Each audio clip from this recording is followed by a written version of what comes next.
Y bien, amigos televidentes, mientras los partidos y movimientos políticos en el Ecuador realizan primarias e inscriben candidaturas, el presidente de la República, Lenín Moreno, viajó a China. Se encuentra en el gigante de Asia, acompañado de varios ministros de Estado y empresarios, con la finalidad de poder preparar el camino para alcanzar un acuerdo comercial parcial con China y, ¿por qué no?, adicionalmente, conseguir nuevos préstamos.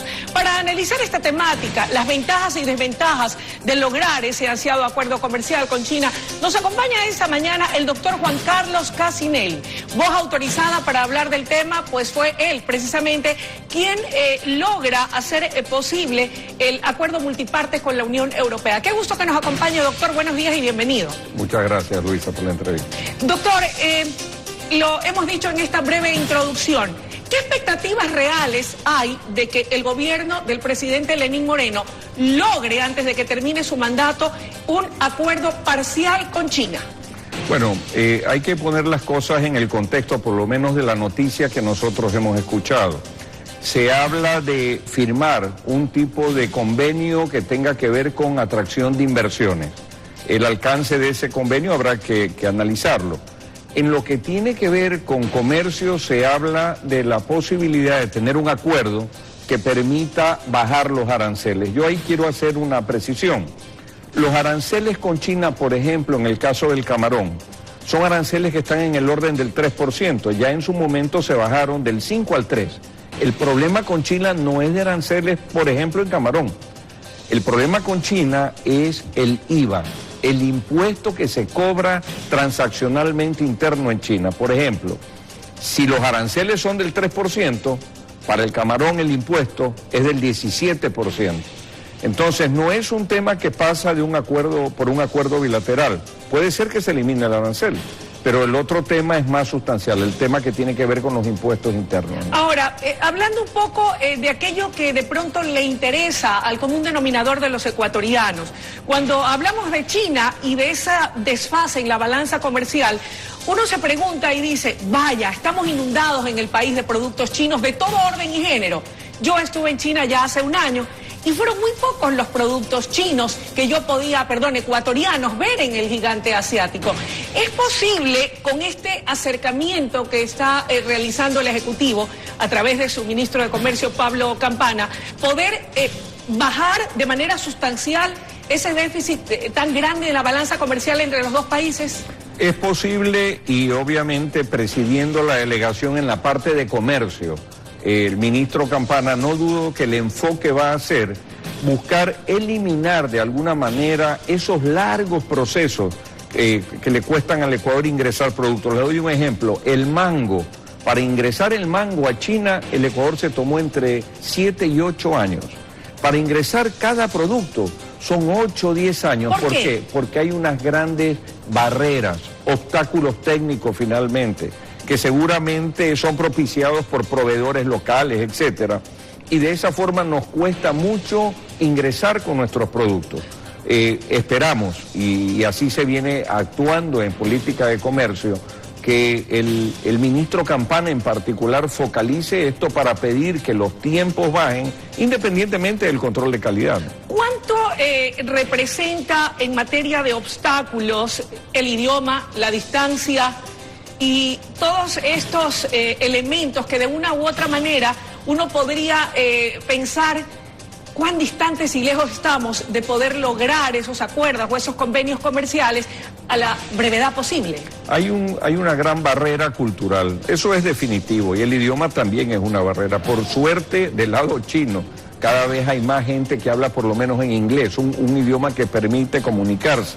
No tanto así del Ecuador, cada vez haya más gente que hable chino, pero en todo caso, esto se va superando poco a poco. La presencia de oficinas comerciales de Pro Ecuador en Beijing, en Shanghai, en Guangdong, da la posibilidad de que exista una antena permanente del Ecuador propiciando las exportaciones, y por el otro lado el gobierno ha anunciado que lo acompañan en esta misión por lo menos 40 empresarios.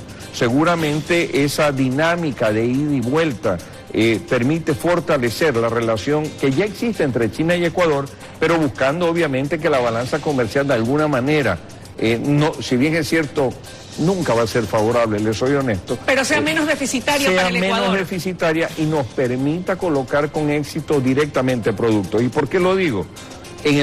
Nuevamente, en el caso del camarón, que es el producto que exportamos al Asia, pero no directamente a China, lo exportamos a Vietnam. El 52% del camarón que el Ecuador exporta al mundo va al Asia. De ese porcentaje, solo el 12% va directamente a China. ¿Por qué? Por el arancel más el IVA. Nuestro camarón va a Vietnam y de ahí pasa normalmente a China. Ahí hay tarea entonces para nuestras autoridades. Ahí hay tarea y no dudo que en la parte de comercio lo van a enfocar así. ¿Se puede, paralelamente a lograr un acuerdo comercial parcial o convenios, poder solicitar o finiquitar la posibilidad de financiamiento o créditos para el Ecuador?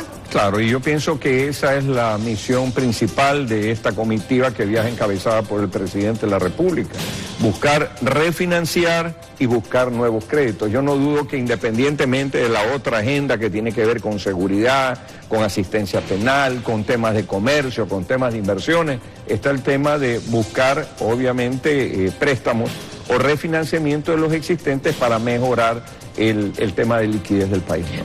Paralelamente a sus valiosas opiniones con respecto al tema China, usted acompañó a la misión bipartita entre el gobierno nacional y la empresa privada, en representación, entiendo, de la Cámara de Comercio Ecuatoriano-Americana, a Estados Unidos en esta primera reunión previa a lo que podría ser, ¿por qué no?, que es el sueño que aspiramos los ecuatorianos, se pueda concretar un acuerdo de libre comercio con Estados Unidos. ¿Cuándo se daría la próxima reunión y qué posibilidades reales hay de saber si estamos o no encaminados a lograr ese objetivo? Sí, en primer lugar, esto nos permite ubicar un avance en la relación entre Ecuador y Estados Unidos en materia comercial. Yo siempre lo he dicho, el Ecuador tiene que cuidar el mercado norteamericano porque es el destino del 30% de los productos que el Ecuador exporta, no petroleros, al mundo. Nosotros aproximadamente, Luisa, exportamos al año 2.600 millones de dólares en productos no petroleros hacia los Estados Unidos. Y unos entran con sistemas de preferencias arancelarias, otros de nación más favorecida y otros entran pagando aranceles muy altos.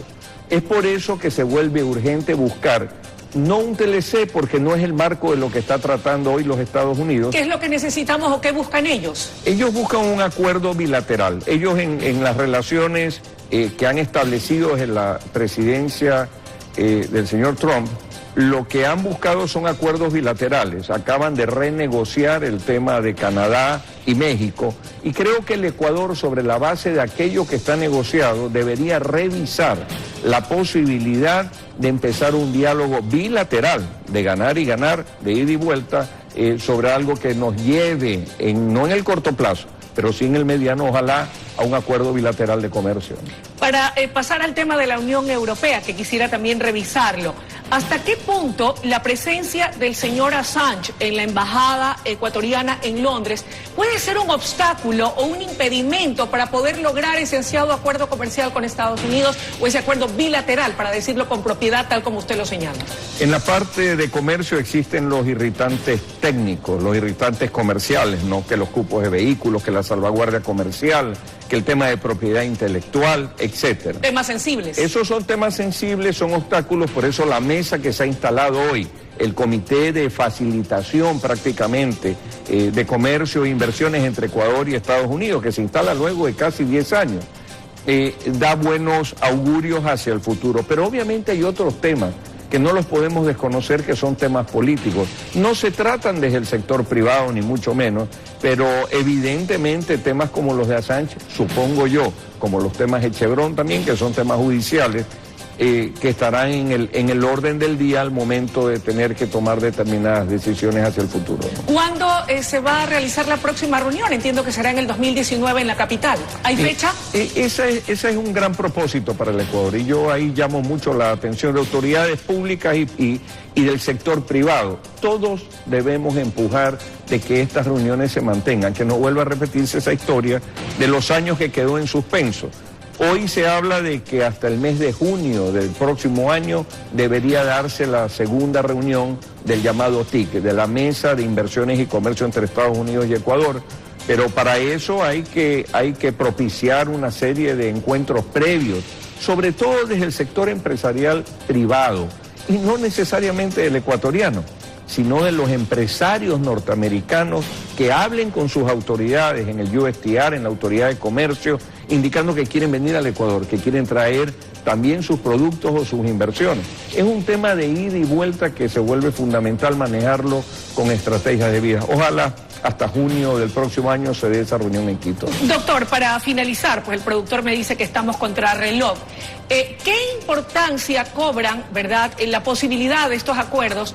Y un poco para que el ecuatoriano conozca las ventajas y beneficios que implican lograr este tipo de acuerdos comerciales, indistintamente de la denominación que se les dé. Resultados en firme y a vistas de lo que fue el acuerdo entre Ecuador y la Unión Europea. En cifras, ¿cuánto se han incrementado las exportaciones ecuatorianas a Europa y cuánto han generado en divisas para el país? En el primer año de vigencia del acuerdo, Luisa, sin haber hecho nada, solo haberlo firmado, se incrementaron en casi 400 millones de dólares. Nosotros pasamos de exportar 2.700 millones de dólares a la Unión Europea a 3.100 solo en el primer año. En el segundo año se han incrementado en 80 millones de dólares adicionales, es decir, es un tema ganador en cuanto a las exportaciones, porque el 100% de los productos que exportamos a la Unión Europea entran sin arancel. Y de regreso, usted ya ve vehículos, maquinaria, equipos para la agricultura, que empiezan a venir prácticamente sin arancel, y que eso es beneficioso por su calidad, sobre todo para el desarrollo también de la producción en el Ecuador, ¿no? Le agradecemos muchísimo su presencia. Yo creo que ha sido esencial que el país conozca cuáles son los beneficios de este tipo de acuerdos y hacia dónde apunta el Ecuador. Esperemos que el resultado de las gestiones de gobierno sean los mejores, como los fue bajo su liderazgo con la Unión Europea. Muchas gracias, Luis. Amables televidentes, era la presencia del doctor Juan Carlos Cassinelli, ex ministro de Comercio Exterior. Nos vamos a una brevísima pausa y ya regresamos con mucho más desde la noticia Primera Emisión.